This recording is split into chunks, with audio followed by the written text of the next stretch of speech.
Alongside Brent Hubbs, I'm Austin Price. 2-minute drill on this Wednesday. Tennessee getting ready for Pro Day, Brent, coming up just after 1 o'clock. And, one guy who hopes to be there that was on campus this morning eventually would be Bru McCoy, who, if he picks Tennessee, would add really nice quality player at the wide receiver position. Well, Tennessee needs an outside threat opposite of Cedric Tillman. We all know that. Austin, he had a chance to see Tennessee practice more than once, so he's gotten a good feel for what this Tennessee offense looks like, how he would fit in that offense.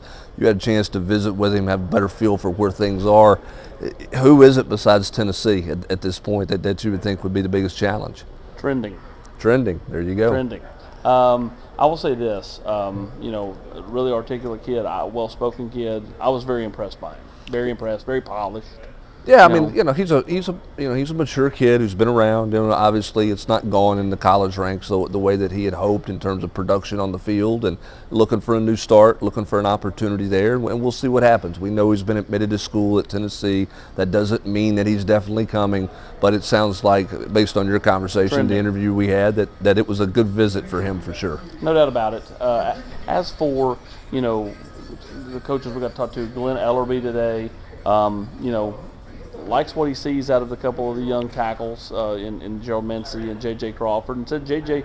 really finished last year strong and started spring ahead of where he was a year ago, which means he did off-season work on his own. Well, they've got to find that left tackle. They've got to find their answer at left tackle, whether that's flip Darnell Wright back to left tackle or you find somebody else. But that's the biggest answer. You got 4 starters coming back. It's how do you plug those guys in? You know what your inside looks like. Jerome Carvin's a mainstay, Spraggins, Cooper Mays, like where those guys are. You've got 1 tackle in Darnell Wright. It's who's the other tackle, and is it a right tackle or a left tackle? I thought the biggest takeaway from Glenn Ellerbe was the question he was asked about short yardage and improvement there.